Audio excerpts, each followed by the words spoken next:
Update on the structure at 10th and Cass that many of you may be aware of. As you may know, the structure was built to help folks that are in the encampment there stay warm on some of the coldest days. This is clearly a well-intentioned project, a project I would say built with love and compassion and values that I share. You know, to keep residents safe and warm this winter. But despite what's been posted on social media and maybe have been implied or even directly stated, it is not our intention to immediately tear it down. But I do want to also recognize that despite the good intentions, there are some very serious problems with this structure. The structure was built, of course, without a permit, without following common and required safety standards. And I want to say very clearly that I stand behind the building division who acted completely in line with local and state rules in the condemnation of the structure. I trust our firefighters and our building division when they say this is a serious fire safety hazard. And I say this with care and compassion for those who are utilizing the structure to stay warm. We have deep concerns about the safety and well-being of those who are utilizing the structure. It was built with wood, there's open flames, and the egress is a serious, serious concern. So while this concern is that essentially it's a long wooden box, it does not meet safety requirements. When you have an open flame, if a fire were to start and getting everyone out of the structure is extremely, extremely dangerous and could be extremely catastrophic for those involved. And so we do have grave concerns about of this concern. So I want to say again, it was right for the building division to condemn the structure. It cannot stand in perpetuity. That being said, we do not have plans to immediately demolish it. What we want to do instead is see if we can work with the folks who built this, again with good intentions, to make some adjustments that will make the structure safer in the short term.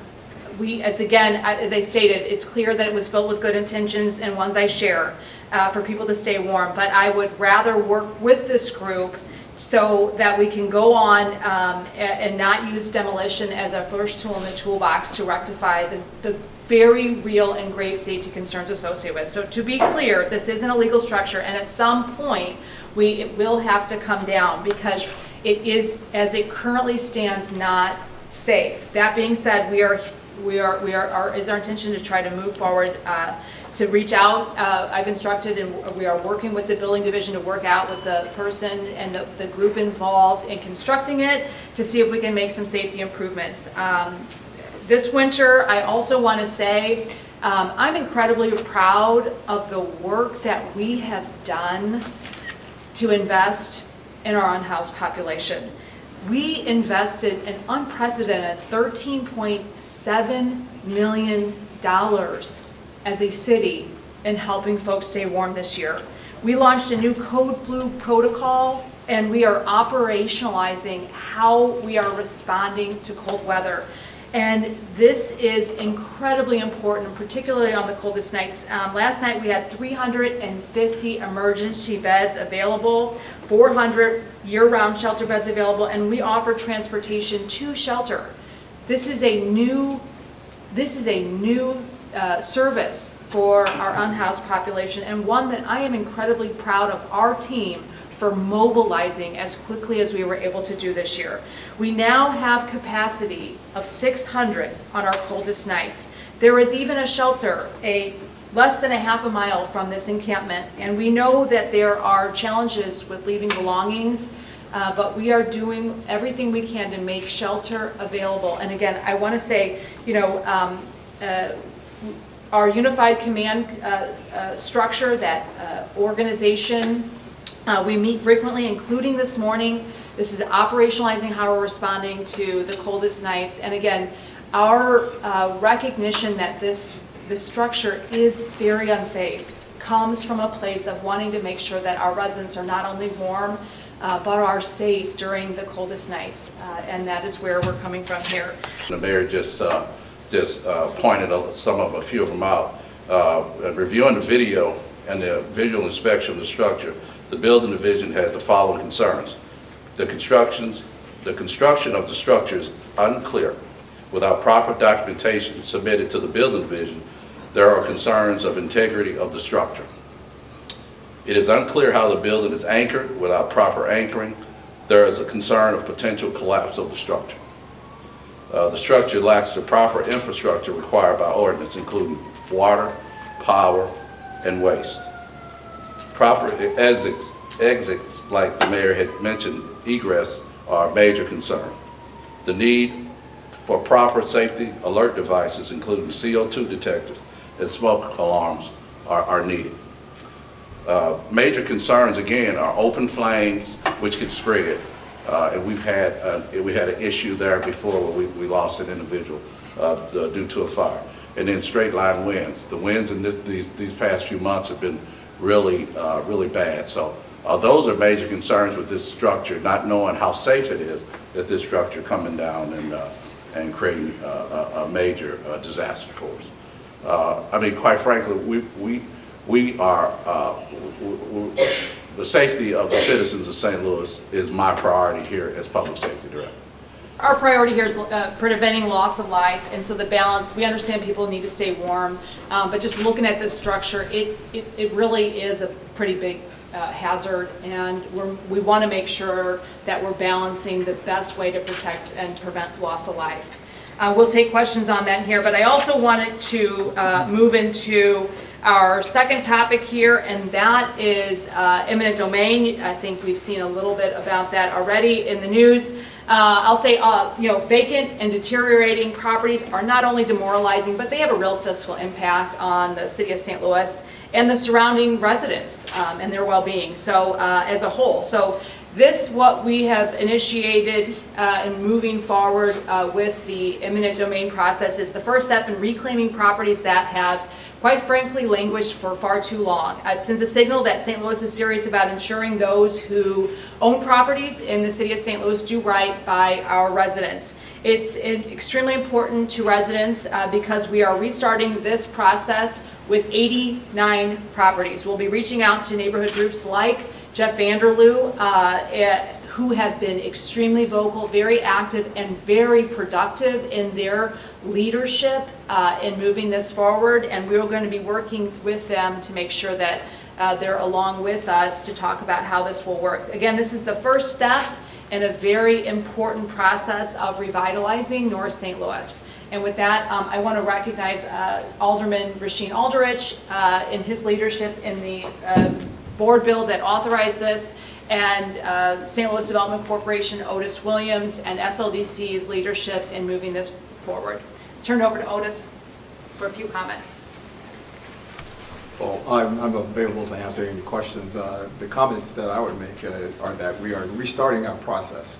And we have gone through the period where we provided notice earlier, but we stopped to negotiate, and we have completed our negotiations, and so now we're restarting the process. Just receive, or take questions now, or you want to wait for Before, Alderman Aldrich, did you want to make a comment? Yeah, no, I would say it's a really exciting day in the city of St. Louis, especially for the neighborhoods far as St. Louis Place and JVL. So as the mayor said, last year the Board of Aldermen passed Board Bill 174, and I want to thank the mayor at the time, was alderperson that supported it, and continuing to see that vision come true. I want to thank St. Louis Place and JVL that came to the table and worked with the previous administration, from the previous mayor and the previous SLDC chair, to start the process to look at how do we reclaim, honestly, our neighborhood. Since I've been a kid, there's been these vacant buildings, dilapidated properties, and parcels that individuals have been sitting on in North St. Louis but not doing any development. And I think this is the first step to send a signal to residents. If we want to be clear, the way that NGA came was by eminent domain, and I think what the city is doing is showing a positive way of how we use eminent domain to start negotiating with property owners that are not being good stakeholders in the community, so that an area that has an opportunity where NGA is going to be an anchor can actually start to get proper development. So this has been a team effort from city government to community organizations, from JVL and St. Louis Place. Peter Hoffman from Legal Services all came to the table and worked on legislation to get it passed. I'm really excited. I know residents have been wanting to see this happen, to see accountability when it comes to property owners that are not being good stakeholders in the neighborhood, and there's hope. There's finally hope that hopefully these properties will come online, the work that SLDC is doing, and that we'll see a brighter day with actual true development when we're talking about coffee shops, we're talking about retail, and we're talking about actual housing coming. So I'm excited to see this process continue to move on. We are here live. One of the biggest stories in St. Louis right now is with Erion Johnson Sr. And really quick, why did you decide to build a warming center here for the homeless in the city of St. Louis?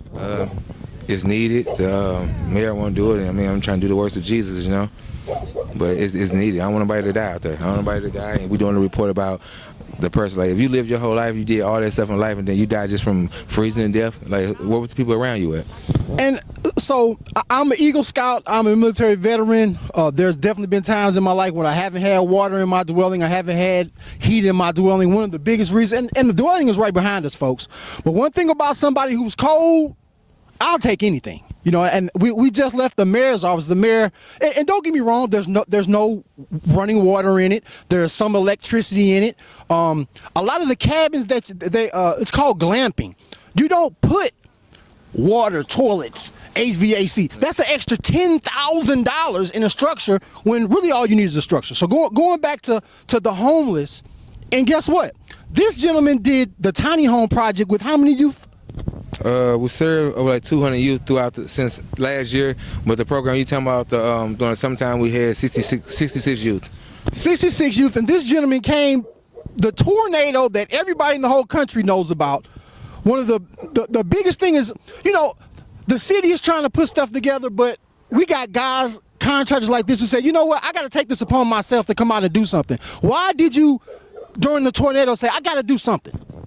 God's work. He be giving me vision. I just go about it, and he made sure I had the equipment, the people, the material to get it done. And I'm one person, but it'd be very impactful. He's an impactful God. So, of course, if you don't know who God is, that's the spirit inside of you. Please, everybody, seek God. But again, honestly, God on high. God on high. Jesus is Father. Live until the hills will come to my help. And I'm the Son of God. I just want to. We good. And that's the God I'm talking about. Jesus Christ. Jesus Christ is Father. I mean, I understand that Jesus Christ, Father. Just make sure we on the same with that. We are definitely on the same. We are definitely on the same thing. And just going back to it, because it's like. Love is love. You know what I mean? We got to be able to hug each other, love on each other. Correct. Show compassion. So let's talk about love is love and compassion. This guy said, did you have it all figured out? Oh, no, not at all. So you didn't have it all figured out when you started building this? No, I just seen it. I ain't not at all. I said he was gonna come, how the tarp's gonna come, how the propane, none of that. I didn't even have it. None. And this is just a prototype, you know. Imagine if we did this a little longer and we did 6 of them on this property and we divided and put 5 houses in each one of them, open the doors. That's everybody inside. And when you drive down the highway, people think it's just apartments. They ain't gonna know it's a tent city. And it ain't gonna cost too much. So it's a gentleman. I won't say his name. He told me a little bit about the tiny home project and why it didn't just blow up all over the place. Said, well, Erion Johnson, he didn't have, there wasn't plumbing and there wasn't electricity and there wasn't this. So, like I said again, are you perfect? Can you tell me anybody in the world that's perfect? No, I couldn't. And then I'm just a carpenter. So a plumber. That's when we supposed to come together and do it, though. No, I mean, it wasn't. If you get people all that, then they definitely gonna be necessities. You know, You want to build them the Taj Mahal. Yeah. So what? The biggest thing we want to do. I'm a contractor. Sometimes you see me behind the camera, in front of the camera, whatever. Trio handyman service. Let's shout it out. But guess what? Ceramic King Home Remodel. This the bathroom killer right here, y'all. Used to be. What? I retired, but correct. Tell us why you retired. Because he's teaching the youth. From my trade school. I get a little excited. We got to back up a little bit because we got to make sure we still in the camera frame. This is my neighbor right here, y'all. Oh, definitely. This is my neighbor. We did our first interview in, like 2000. It's been 5, 6, 7. I'm talking about from teaching the kids. How many times have I filmed you teaching the kids? About 8 years. About 8 years? 8 years. Been about 8 years. We had the Harris Stowe contract. Harris Stowe, but it's like, and I look back, you know, Pine Lawn Day, you know, so many things, so many people in the community. My trade saved my life, Job Corps. My trade saved my life, so it saved my life to help other people. So let's talk about my trade saved my life. You know what I mean? Because people are like, man, I got to get a job. I don't know what I'm going to do to make it. Talk to me. Well, as you talk about, they can go back to the when you had the space when we sat down. We had about this when our good friend Shelton. When our good friend Shelton, remember our good friend Shelton would offer. Oh man, he's in heaven right now. Man, that's one of my biggest inspirations. Well, Teens of Tomorrow. Teens of Tomorrow. I remember Teens of Tomorrow, but my say, you know, I think about it. I bought an LRA house, you know what I mean? I fixed it up, you know what I mean? It's worth over 300 something down, and now I don't pay rent. So, you know what I mean? I got a trade, you got a trade. I come to your framing, you do my electric, I ain't spending no money, we bartering. You know what I mean? I teach you my trade, you teach me your trade, then they keep going on. You know, it make it self-sufficient. That's how it used to be. Everybody these days want to be just a content creator. They want to be in the face. I ain't got to be in the face of anything because in this year, 2026 gonna be an impactful year. I want you to see my fruits. I don't want you to see Erion in nothing. I want you to see what Erion can do. The fruits, you know what I mean? The fruits of your labor, but at the end of the day, I'm a God-fearing person and I'm always gonna give it to God. But my trade, Jesus was a carpenter. So Jesus could have been anything else. But Jesus was a carpenter for a reason. He had to build. He had 5,000 people following him. He had to feed. So you know he was building. And if he had to feed them, was they rich or was they the people that's among us now? Our angels out here. And we're going to bring it back so everybody can understand what's really going on right here. So, this guy right here, not the Urban, what was the name of the school you went to? Job Corps. Job Corps. Job Corps. Job Corps. 2007. That's on the trade. That's the only occasion I got is Job Corps. It taught me the basics, you know what I mean, of the trades, and I just learned everything else from there. But that's what showed me a trade is big. You know what I mean? I was young, 17, but a trade is big. Pre-apprenticeship first, and then the apprenticeship. People not lasting apprenticeship because they need to do pre-apprenticeships. So one of the things I always love, you say, man, all these houses out here, I'll never go broke. I told you that 10 years ago, I never go broke. It's too many houses, all these houses in business. So what that means, folks, is you have an ability to feel somebody's need. At every point. My door's messed up. My window ain't shutting right. My toilet ain't shutting right. My floor, my this, my that. Teaching. So if I teach that to the youth, they ain't gonna be robbing and stealing, killing. They making too much money. Robbing, stealing it. So and I know I'm jumping around a little bit, folks. So I was on a job one time. I didn't know how to do the flooring. Guess who I called? This guy right here. You know what I mean? One of his guys came, they helped me. He couldn't, but I learned how to do flooring from this guy right here. Painting, demo, I'm all this. But I was like, King Academy, you know, it's proper preparation prevents piss poor performance. You know, it's a system. You know the system. I got a system, and with the system never fail. It's a system to make you a good contractor. It's a system because that janky work you can have everybody. It ain't gonna last. But if you do stuff the right way, once you read the tape measure, you can master anything. And back at it, because folks, we're here for the homeless, but at the same time, we're here. The unhoused. Because when you call somebody a slave, that's not. These people were enslaved. They weren't slaves. They were enslaved. These people aren't homeless. They're just unhoused right now. Because guess what? You might be in this situation one of these days. Hey, this economy here, I could be here in a couple weeks. You just don't know how it go in this economy. I can have a fire. You don't know. Some of these people wasn't here at first. You don't know what the situation is. Like people just be a click away from snapping on people, a click away from getting to the next step. Sometimes to get to your level you need to be in life, you got to be here for a second. You know what I mean? You just never know because how do you know what God can do for you if you ain't go through nothing? How would you get a testimony without going through a test? So sometimes it just be a test, and sometimes some people just keep failing the test. But if we show them love and show them compassion, they pass the test. We gotta help them get over that. If I tell them my testimony, I can help them overcome theirs. So we're gonna be nosy for 1 second. So we was in the mayor's meeting. After the mayor's meeting, the mayor said, we want to do a private meeting with Erion Johnson. I tried to get the camera in there. They was like, nah, you can't come in. You can't come in. Can you tell us a little bit about what you and the mayor discussed? I ain't got nothing in writing. And without in writing, I didn't hear a lot of private meetings with the mayor. I like stuff in writing. I get in writing, you know it's going to get done. So like, I ain't got nothing in writing, but she said this and that and that. She said everything I wanted to hear. But without in writing, you know what I mean, it's going to happen, you know what I mean? That's how I feel about it. Because I just need an executive order, so we'll see how it goes. She told me in the next 60 days, this won't get turned down, so that's all that matters. They want me to put fire extinguishers in there, I'm going to do that, but I ain't getting nothing in writing. So without in writing with our mayors, it don't mean nothing.